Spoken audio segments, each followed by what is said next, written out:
Yeah, your lighting looks good, Chris. Yeah, I got the light behind me. I got light above me. I'm just trying to set up the phone so it's stable. Yeah, mine's resting on my steering wheel, so I'm happy about that. Why is my computer light on? Oh, that's why. Hey, what are the topics today? What are we gonna touch? Well, I don't know. I mean, we're live right now. Oh, there you go. Oh, that's awesome.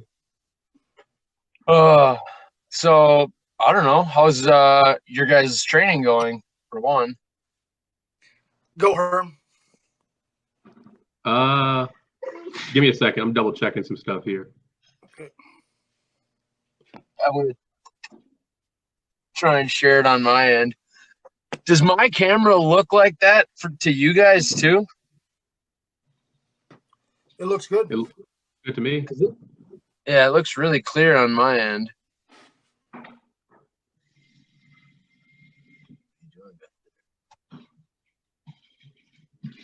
What's your next event, Chris?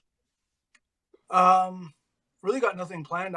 Eric Hussein's having a big event in Ottawa early March. I might go to that. I'll probably go to that. Other than that, it's 100% confirmed for Michigan State. That's my absolutely will not miss that event. It's I went there the first time. Steve reached out to me in 2017 to go there, and wow, it'll be something I go to every year without a doubt, no question.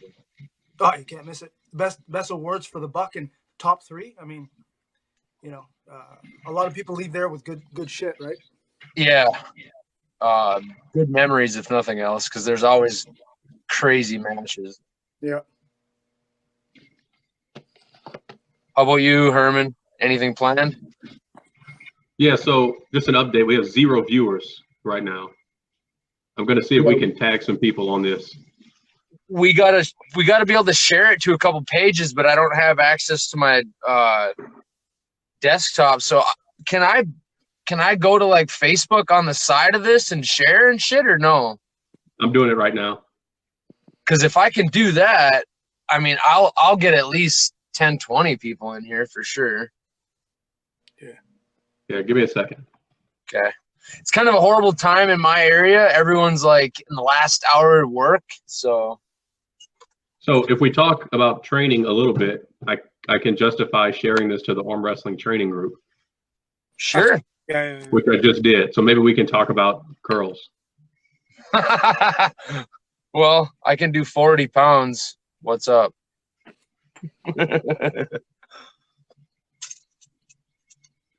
Yeah. Okay. So tournament wise, yeah, I kind of don't do local tournaments anymore unless I'm really bored.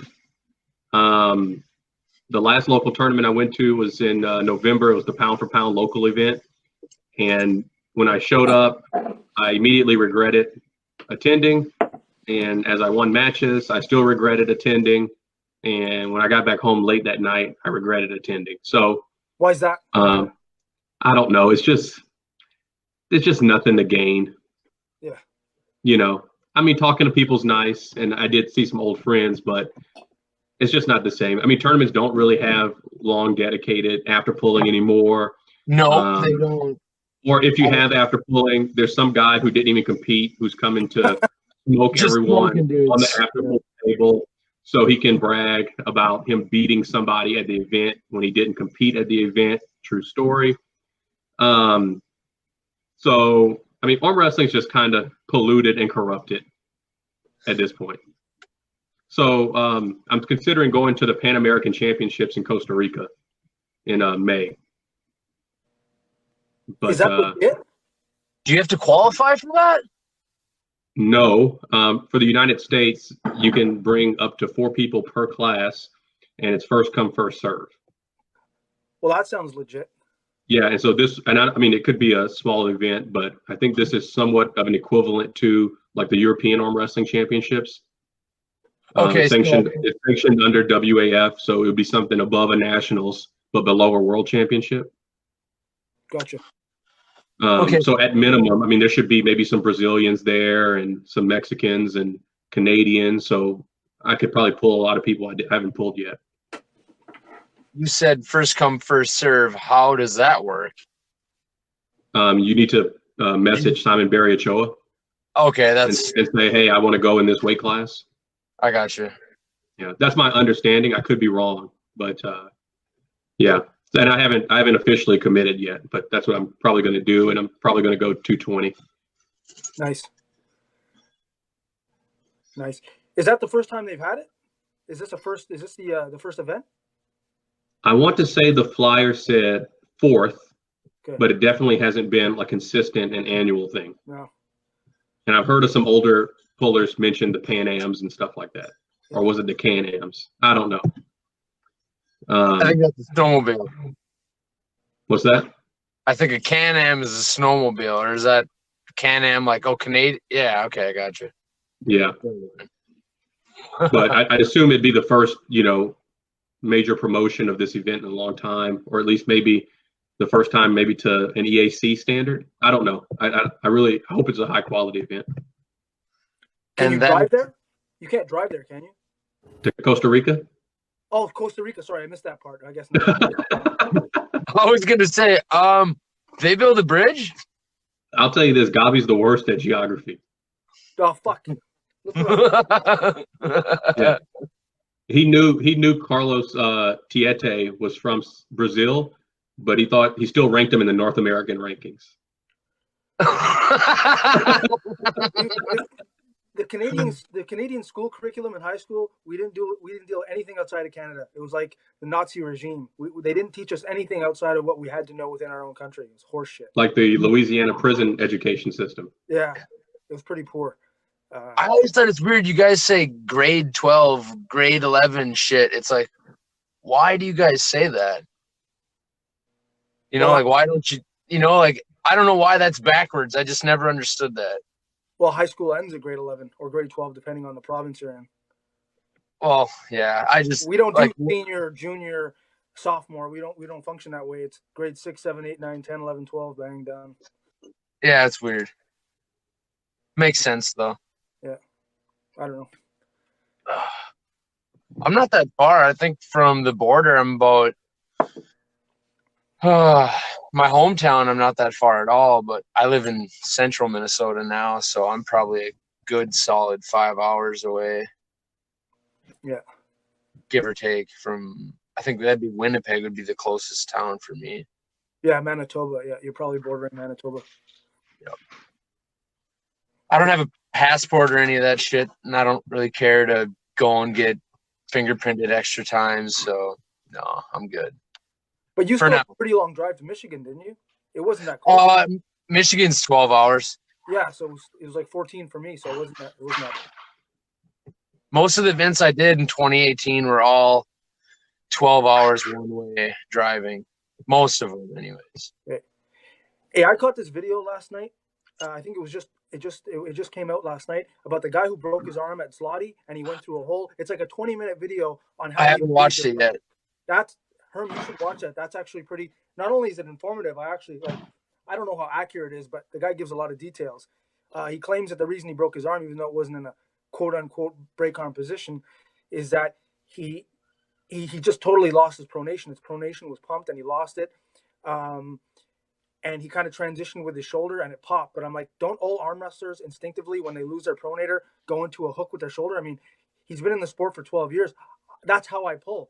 I have trouble believing that an arm can just break without any other variables other than I lost my pronation. Was the break. Yeah. I mean, if every time a puller lost his pronation, his arm would break, we'd see about 20 breaks an event. It doesn't make sense. Yeah, I do it all the time. Yeah. It would happen in practice all the time in that matter. Yeah. So I mean, he may have had some stress fractures or something else that was already there, or I don't know. Those guys are a lot stronger than us, so maybe he's just really pushing himself past, some limits that we haven't met yet. Yeah. And he was talking about dehydration and his body being lacking water and stuff like that. And so who knows? But I always find when it comes to an arm break, there's always a couple of variables. It's never just clear cut. I don't know, but it was an interesting watch for sure. Have you guys ever had anyone break their arm when you were arm wrestling them? Yeah, I broke a kid's arm in in 2005 or 6 in a Vermont event in the States. Yeah. I had two. My first 3 months in the sport, I had a dude break his arm left-handed and then right-handed in the straps. And it was the first time I'd ever been in the straps. That was weird. Gross. Yeah. I was pulling in a 0 to 154 or maybe a 0 to 160, and my opponent was about 130 a couple years in, and he just dove into a press. A wrist with his wrist, not a wrist flop, but a controlled wrist press right into my lock. And at that time, I had no pronation. I had no move except straight sideways.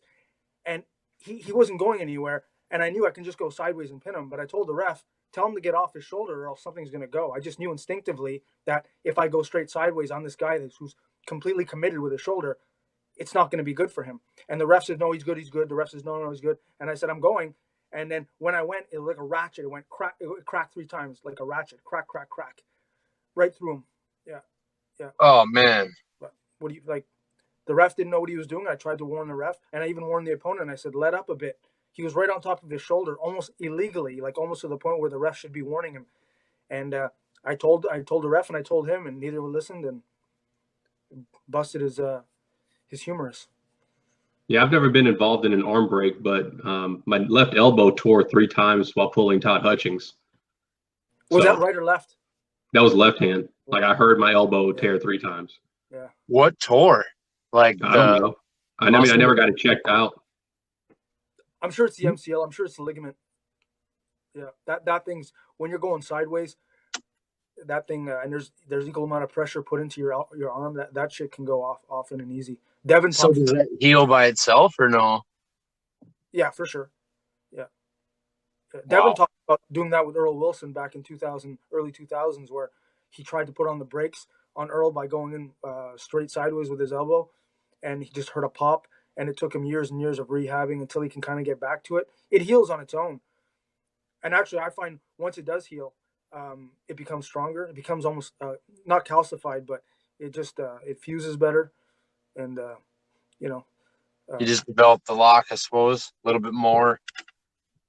Well, I find arm wrestling as we get stronger. What happens is we think, well, we're automatically getting stronger. What happens is the arms creating or building reinforcements to where you're putting it, and so sometimes minor injuries. I'm not talking acute injuries, but minor injuries or inflammation like that. It compounds itself and builds almost like strong points in your arm. Not the healthiest thing in the world, but it definitely applies to arm wrestling. I could agree to that. I've seen some pretty weird stuff over the last, I'd say 10 months to a year with all the training that I've been doing. There's like no times that I'm not, dealing with inflammation. So it is what it is. Well, and we have this tradition in arm wrestling where every week we're at practice, every week, every 7 days, once a week. And I'm not sure. I'm not certain that's ideal. Some people believe it should be 2 or 3 times a week. I just think people that are doing that regularly and are not necessarily training with like dialing it down to 60% and working more tactical, but just going all in and trying to beat everyone. People that do this are in a constant ground of overtraining. And what happens is inflammation compounds itself. And after about 7-8 weeks, you're like, I'm losing to guys all of a sudden. Like you're just losing a significant amount of strength because you're so overtrained. And that inflammation compounds itself, and then you take a month off, and you never felt stronger.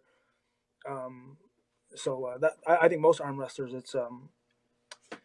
it's common to be in a constant, phase of overtraining. So, what do you think about Krasimir's training program? Well, also, I believe according to what I heard, he doesn't do any gym work, right? It's all table, everything's table, right? Yeah, he doesn't actually. He doesn't do any work either. But I'm also sure, I'm also sure there are days when he feels it in his elbow and he still gets on the table, but he's at 40%, 50%, 30%. There's no way he is redlining 3-4 times a day or every day when it comes to joints. Yeah. No, that makes sense. There's no way. So I believe it, but I know he's smart enough to dial it down to 20%. There are a lot of arm wrestlers that aren't smart enough to know how to dial things down. The elite guys know how to dial up and dial down. And read their body on what it needs at the time.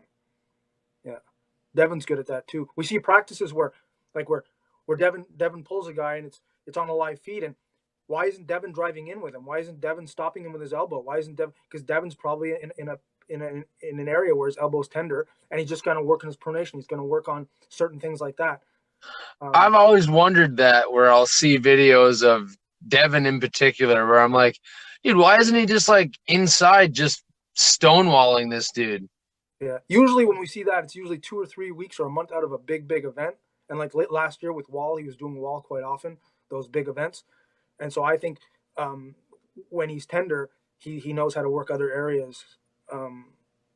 Yeah, because he's a guy where you could see guys play with him at practice, and then you think, well, and then he goes to an event, and then he just dominates, right? He just knows how to peak, and he knows how to avoid taxing his injured areas when they're injured.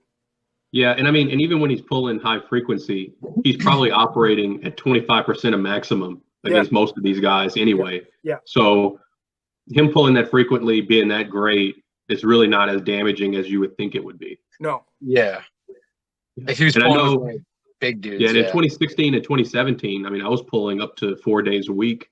But after being in the sport for 6-7 years, I finally got to the point to where I could dial it down. You know, I couldn't have done that in the first 2 or 3 years for sure. Yeah. Yeah. But Herman, do you ever get to the point now where you're thinking you got to dial down the statics and dial down the table and increase your just general strength in the gym? Have you ever gotten to that point?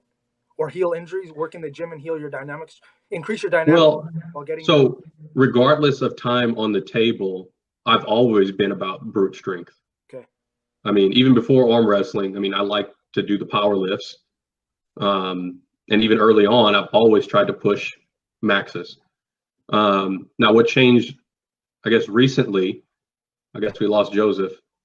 What changed recently is that whether it's, hold on, let's get Joseph back here. Was that whether it was work or life situations or the lack of training partners, it's given me more time off the table. Okay. So I've been able to really push it on the. I think I screwed it up, guys. No, you're back. Everything's good. So, and then in addition to that, whereas historically I pushed dynamic strength. Okay. Over the last year or so, I pushed static strength. Got it. And so, you know, let's say I'm working internal rotation. My max may be 100 pounds dynamically, maybe more, but stepping it up and going to statics has allowed me to put 200 pounds on my arm. Got it. Right. So these were like really easy gains just because I hadn't used that type of training before. So compare Herman Stevens now to the Herman Stevens that had those 2 super matches. Mr. Boys, hey, you got to get off of the computer. Chill out, dude. Did you catch that, Herman? No, I'm gonna mute Joseph. Okay. All right, what was that? My question to you is compare yourself. Something happened on my end. To when you Joseph, you're live.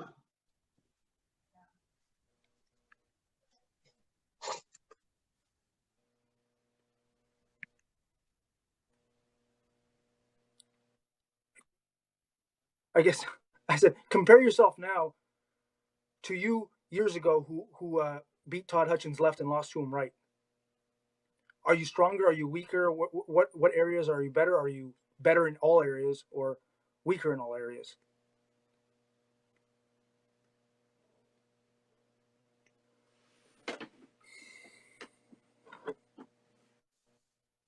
So the only well, my exercises have changed from that super match to, I guess, what I'm doing currently. So I'll tell you this, before Zloty, on, let's say, a standard hook hold exercise that I was doing, the most I had worked up to was about 140 pounds. Mm-hmm. This is before Zloty 2017. Okay. Before Zloty 2018, I was doing the same exercise with 210 pounds. Okay. Right. So just that alone, yeah, I think I'm a hell of a lot stronger than I was against Todd in 2016. Nice. At the same time, I think even if I had no strength gains, just being in the match with him made me a lot more confident on the table. You know, because for the most part, he didn't simply, you know, blow me out of the water. No. Right. You know, I kind of hung in there for a while, even though it wasn't in a great position that I could have probably won from. Well, But if I yeah, recall, right, you had him flop, didn't you? You flopped his hand, right? Right. He just came back around and went sideways on you, didn't he? Or was that left? correct. Yeah. Right-handed. There was times where I took his hand in the straps, I think, and then there were times where he was able to hook me, and I couldn't do anything with him. Okay. And I think regardless of any strength gains that I've had since then, I don't think I could do anything with him in the hook. Jesus. I think there's probably some natural genetic attachment differences between Todd and I that is going to always have his hook ahead of mine. Yeah. His side pressure ahead of mine. And always my hand will be better than his. Yeah. That's what I think. I could be wrong. His hand, I mean, he shut Marcio down, but I don't think it was purely because his hand was absolutely that strong. It was because of the strap and him being able to tie his arm to Marcio's. Yeah. I don't think his hand is that weak. He's got actually quite a decent sized hand, and it's quite thick. I don't think it's his hand. I just find some people have this huge hand, yet their wrist can go back. I think you can, sometimes someone can have a massive, naturally strong hand, but their wrist can go back. Other people have it, like I have a very small hand, but my wrist never goes back. I think there's a difference between hand and wrist. We always put them in the same thing, but there's a difference between hand and wrist. Do you think it's fingers? Yeah, that too. Yeah, so I think even now, as I'm assessing myself and what I need to work on, I think my fingers are where they need to be. I think my wrist isn't where it needs to be. Mm-hmm. Right. And so in Todd's case, I'm sure his fingers have to be strong. They have to be. When you're flopped back, because his fingers never crack. No. His fingers never open. No. Whereas Jerry's fingers will open. Yeah. So Todd's fingers are really strong. I mean, his wrist may have a deficiency, but it could just be that he's driving with so much side pressure that he gives up his own wrist. Yeah. Yeah. But it'd be interesting if he actually only pulled outside, try high hand control, where his wrist could be. Yeah. Could you imagine if you had your hand and wrist, like, it's well, yeah. And so I really don't. I mean, I probably shouldn't jump to that. My hand is by default stronger. I think some of it's technical. It's a decision. Right. So there are plenty of times where my hand is vulnerable. I'll let my arm move. Yeah. So, I mean, we kind of saw it in the match with Todd and Rob Vigent, which I think was in 2016 WAL finals. Right. And they went to the strap, and Todd didn't drop him in the hook. Todd just controlled him straight up. Yeah. So, I mean, Todd's kind of strong everywhere. I mean, it's kind of nasty. Mm-hmm. And watching him do that to Marcio and Ron Bath, I mean. That was crazy. Well, he injured That's Ron, not didn't he injure Ron? Yeah, he blew Ron's shoulder out the backside. That's right. Of the joint. Yeah. I thought he tore his Yeah. I think he blew his shoulder out. Right. Really? Yeah. So that's not the same Todd that I pulled in 2016, It's funny, over the years, you and I, Herman, we talk about, I don't think there's one arm wrestler we've talked more about in terms of analyzing and interpreting what he does and how he trains more than Todd Hutchings.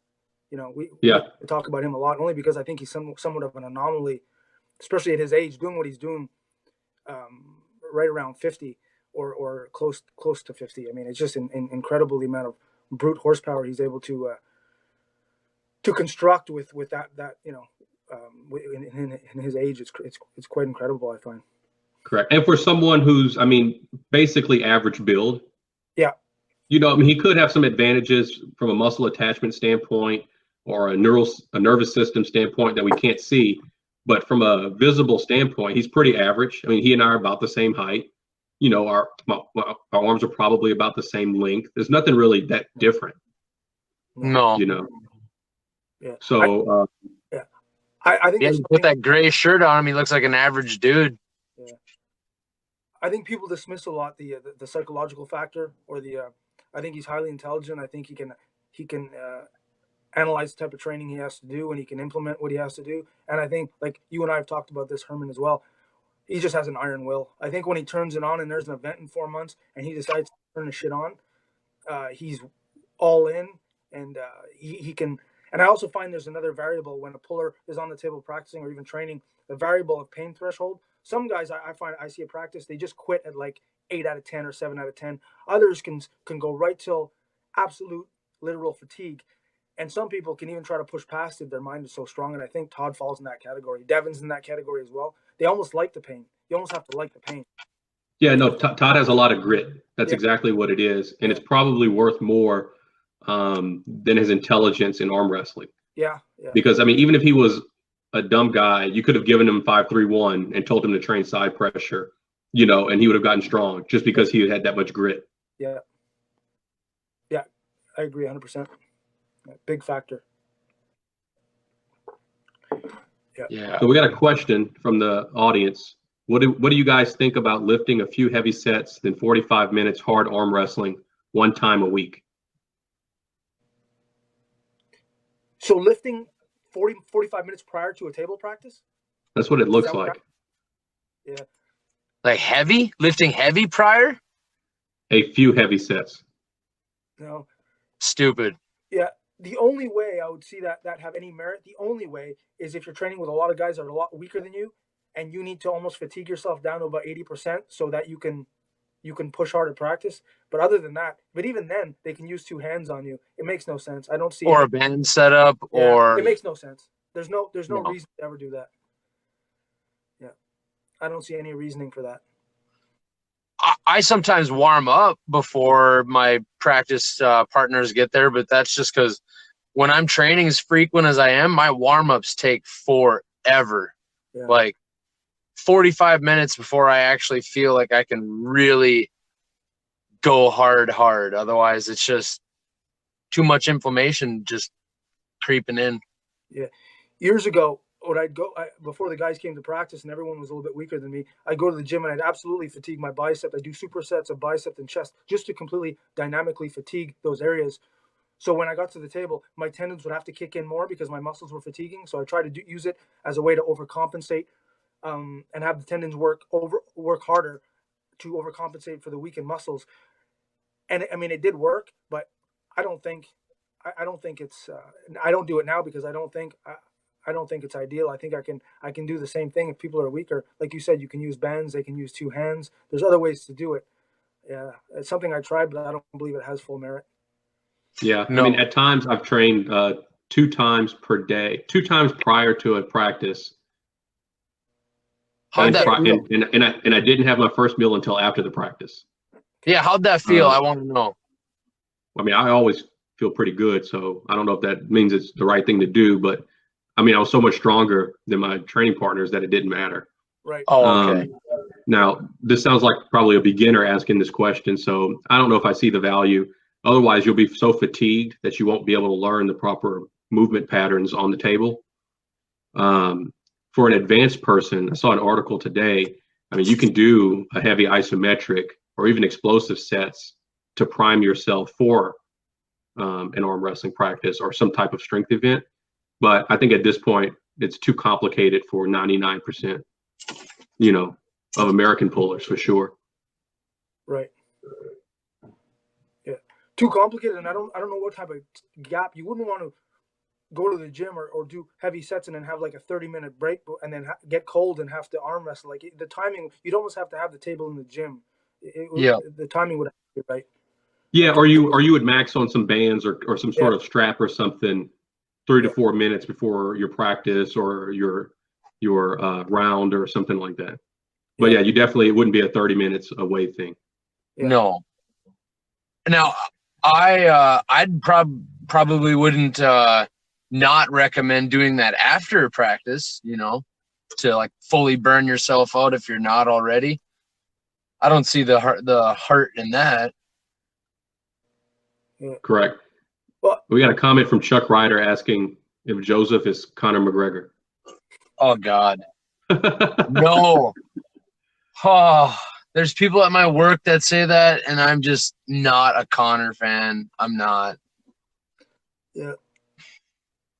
Yeah, I'm actually. I think he's a great fighter. I'm not a fan of his personality either. Yeah, exactly. He is.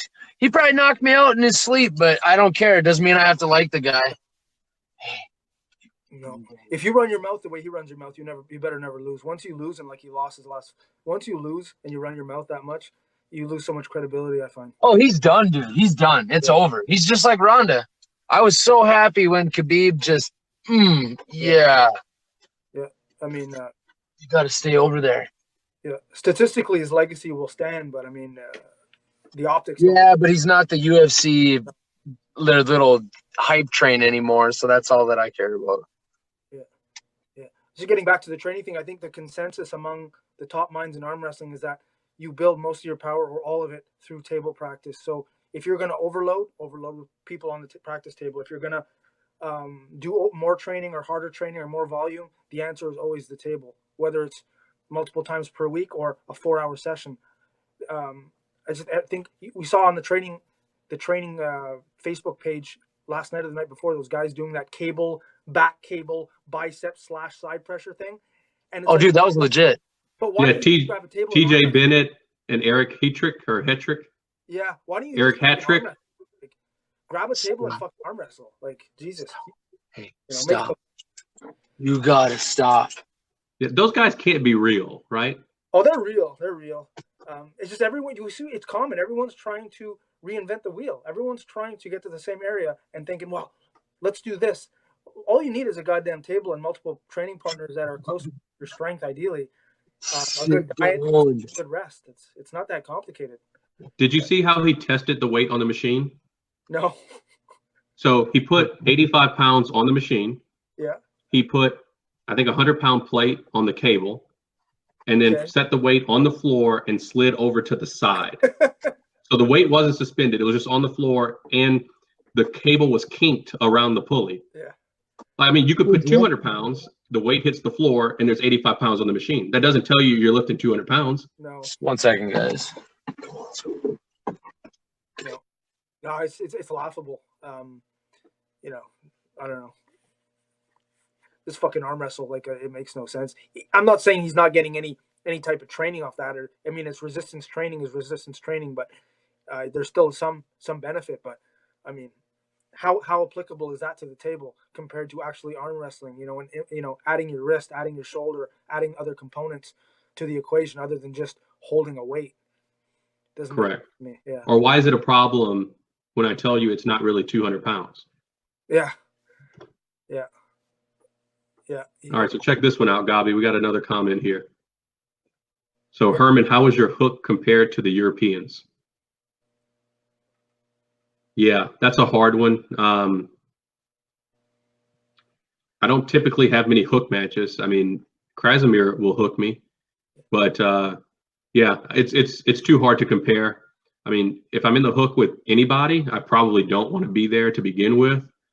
And I would say if it's Europe's elite, then yeah, I'm not anywhere close to their hooks.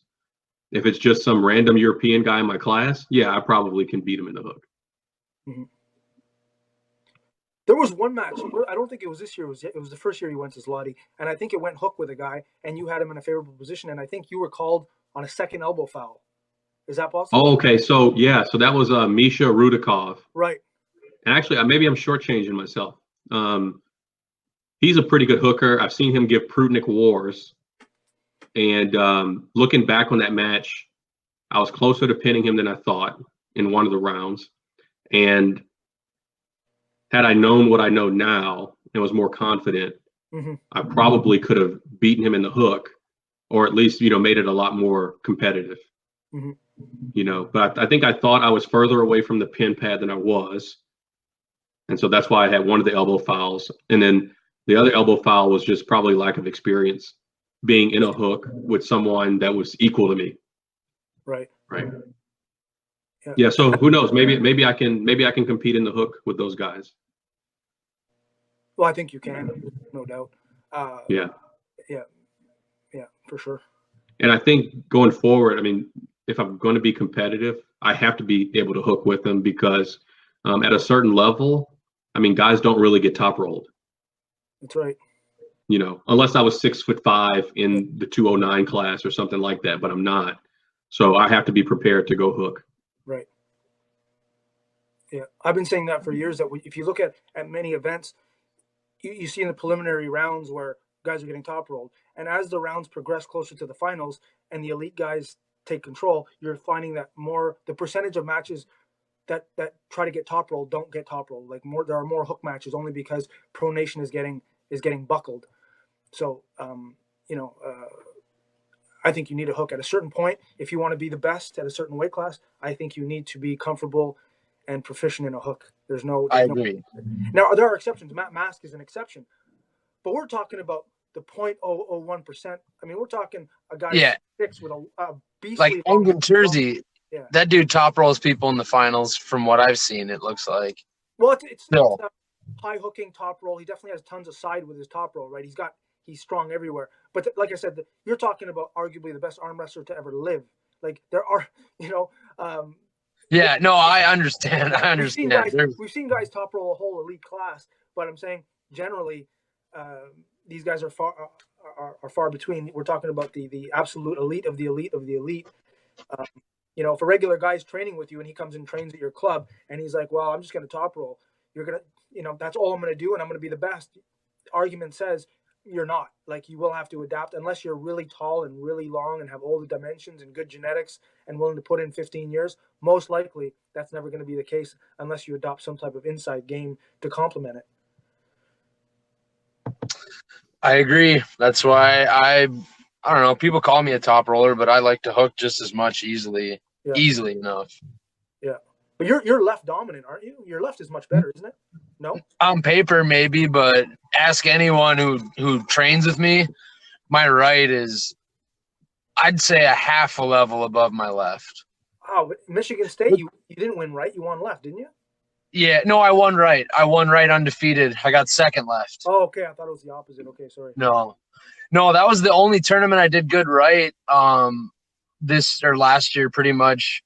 I fell asleep in March and like wrenched my arm above my head, and I couldn't pull inside for a while, right-handed. Like my lock just kind of disappeared for a couple months, and I just started doing. Well, I always do good left. It's because I don't really care about it. I think I care a lot more about my right. So at tournament, I'm probably more in my head. I just overthink shit, Mm-hmm. Fair enough. Still new. This is my 5th year now, so. Nice. Yep. So, Gobby, how do you split your training? It's a question from one of the viewers. Do you do different aspects in one session, or do you focus on only one? This always varies. It varies from 3-4 times a year. It might vary depending on different things I'm trying to do. Generally, everything I do revolves around the day I'm going to arm wrestle. So usually it's Saturday. So I work back from Saturday, knowing that I have to prioritize Saturday. So usually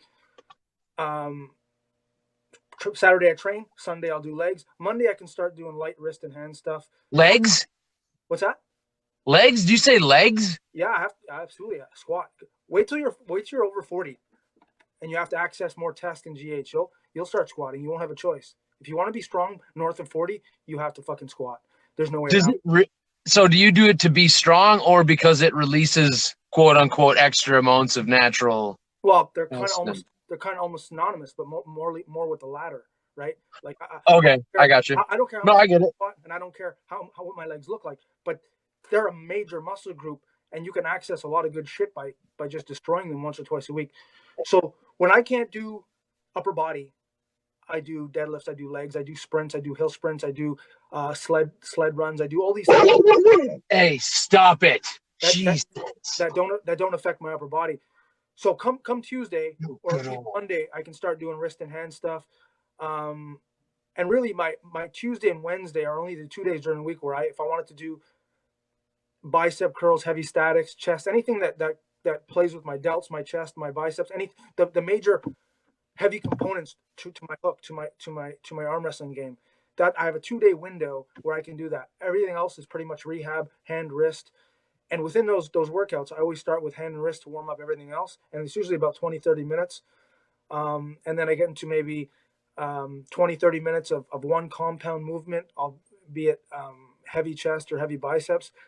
But to be honest, if I pull really, really hard at practice and I'm really redlining for as long as I can, for as hard as I can, and exhausting everything, I'm not doing really much in terms of chest and biceps during the week. What happens is a couple times out of the year, I take 2-3 weeks or a month off table training to work on my dynamic aspects. And I just quit the table for maybe even sometimes 6-7 weeks, just for everything the elbows to heal. And while the elbows are healing, I try to up my pec strength, my bicep strength, my lat strength.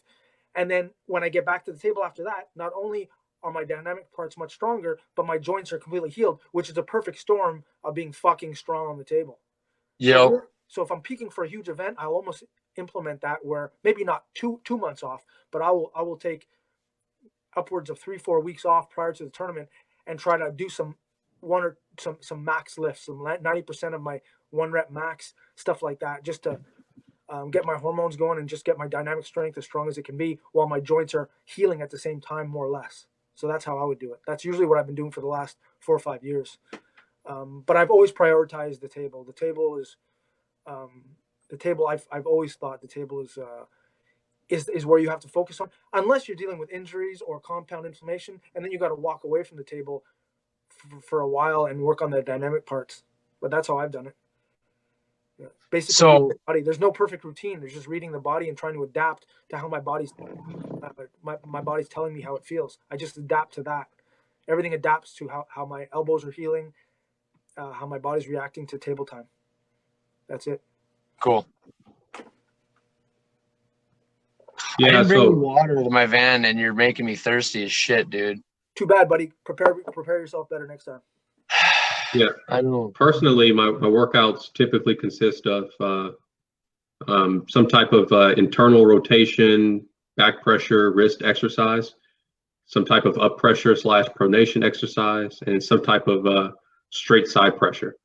So I consider those my 3 general compound movements, and I'll do this at every workout session that I have. And if I train 3 times in a day, I'm still going to hit all 3 of those components at each workout. 3 times And, a day. What percentage? What effort level are you playing with when you're training 3 times a day? It can't be that high. Yeah, typically it's going to be capped at 90% of a training max. So let's say my peak max, absolute maximum on an exercise is 100 pounds.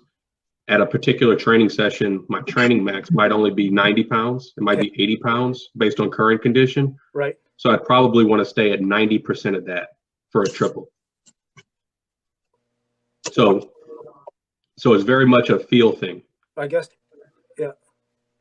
And right. So if it's the day after a practice or something, you know, my max might only be 50% of my peak max, my training max, right? Yeah. Right. So then that would reduce my loading severely, and then I'd go from there. And then as I feel good, that training maximum goes up, and then I tend to push that to 90% of that. Gotcha. Okay. Yeah. So it's all feedback based. It's all current condition based, and so that's what's worked for me for a long time. Christian Thibodeau has a lot of training information on testosteronation.com. And so a lot of his information is based on the Bulgarian Olympic system. So it's about low reps, high explosiveness, you know, precise form, all that stuff. Mm-hmm. And so that's how, I think you see it on the table. I mean, that's how I train in the weight room. And do you find it fatigues you at the table at all, or you're just so much stronger than your practice partners that it doesn't factor in?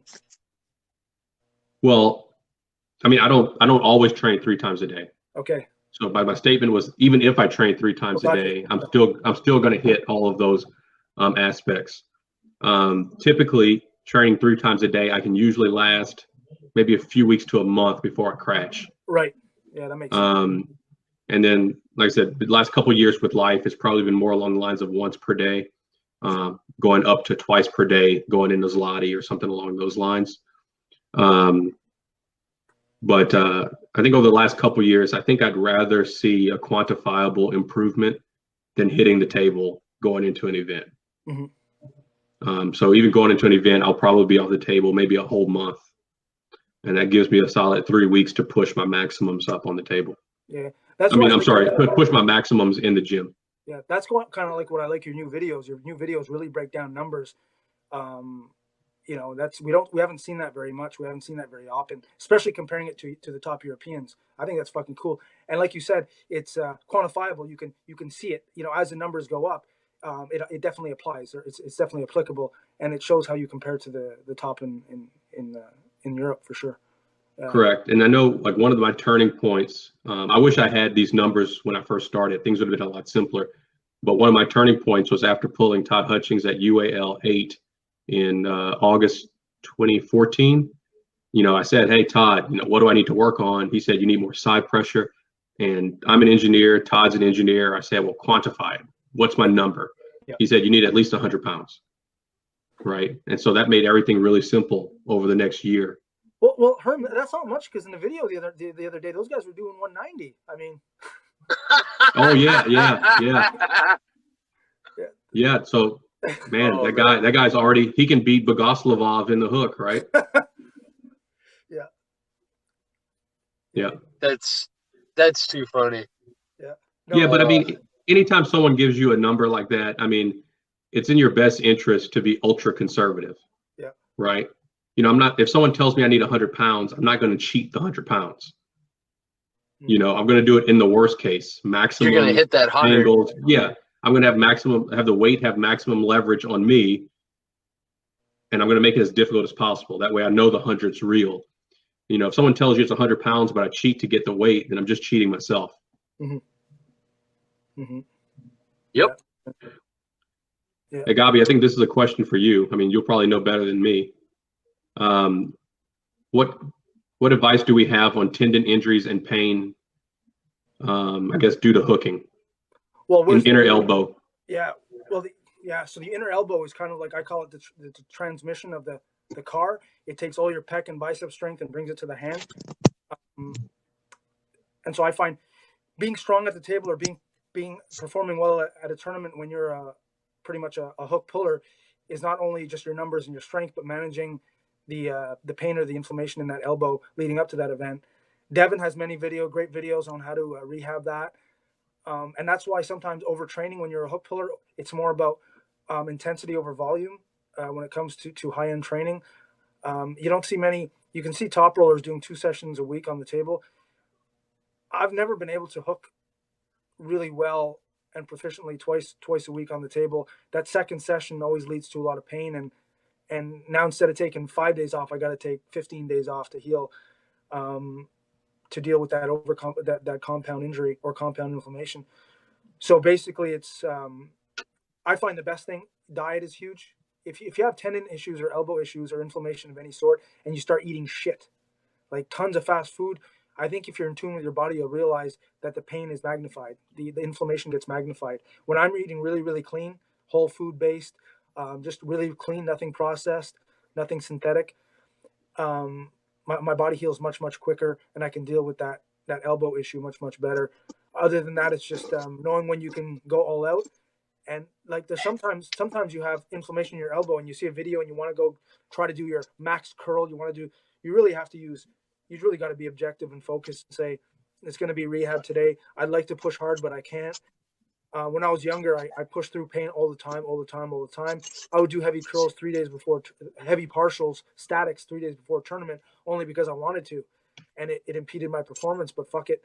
Now that I'm a little bit older, I have to realize everything is about, like John Brzezinski once said, I'm not looking to be strong at a tournament. I'm already strong. I just need to not be hurt. You know, you just want, at a certain point, all the functional strength is there. All the parts are there. You just have to go in healthy and healed. And we've heard Devin say that too.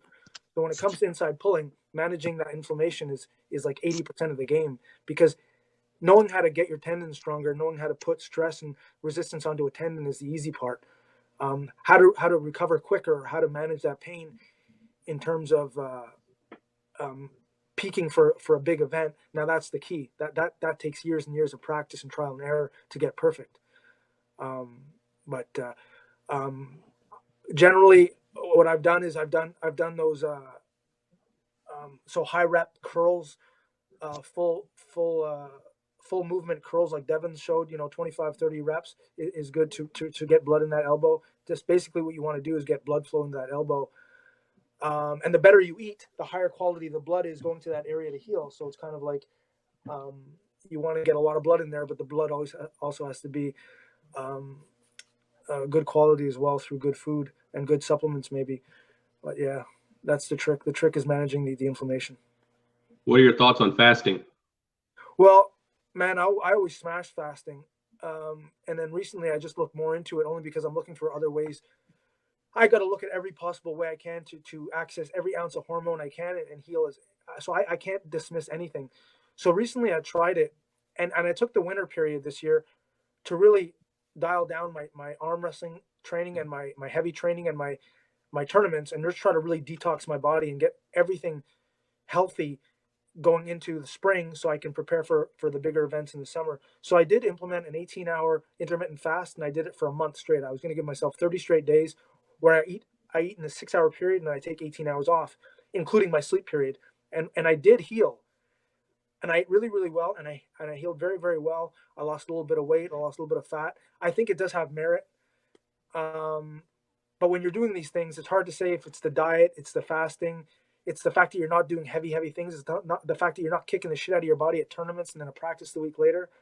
But I do think, from a theoretical and a practical standpoint, intermittent fasting does help, does work in terms of detoxing the body, and in turn will help minimize or help heal your joints. Dave Shea, I know, has been doing it for like a year, so I don't think anything that works should be done that long, like, because your body will adapt. But I think it has merit. I would never try a 24-hour fast or a 48-hour fast, because I know at a certain point you risk muscle loss, and that's nothing. I don't care what athlete or who you are, what gender or what your goals are in life. Losing a pound of muscle is never a good thing. I don't care who you are, unless you're out in the wilderness surviving, where you need fat over muscle because you need to survive. Live or die. Yeah, live or die.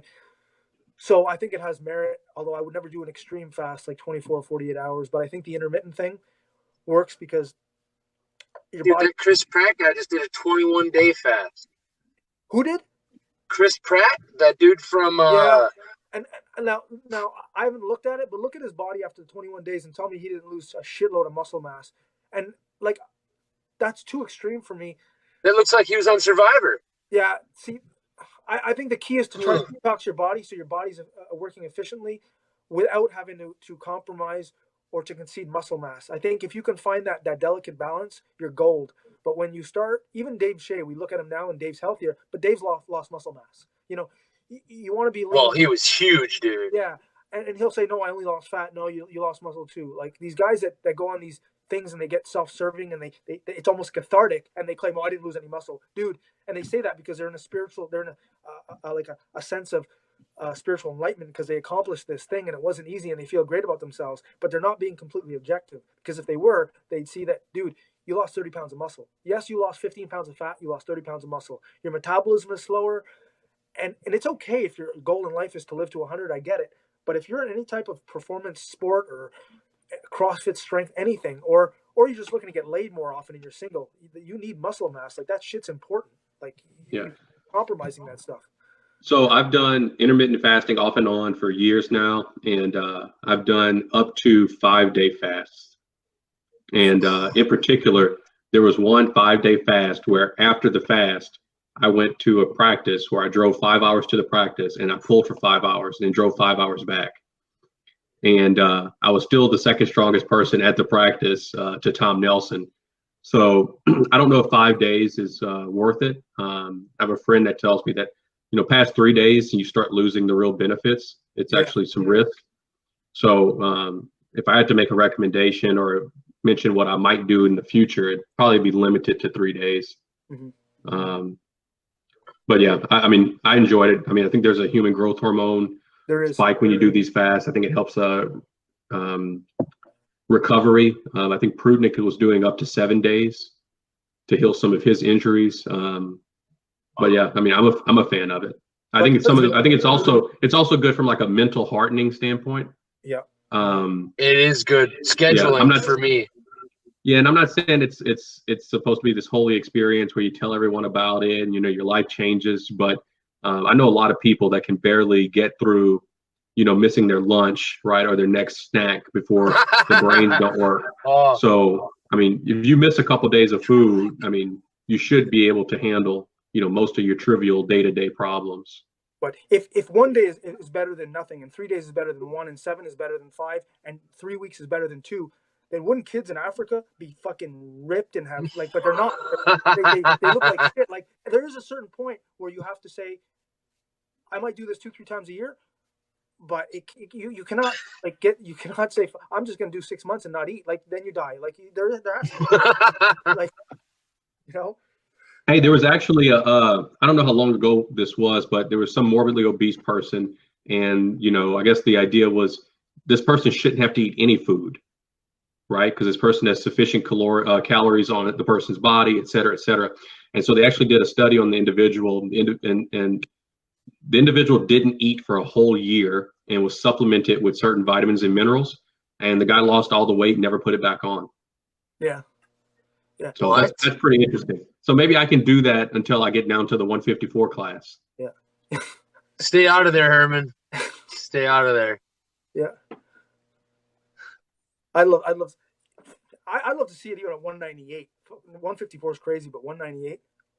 Yeah, I'm considering it next year. We got a comment here.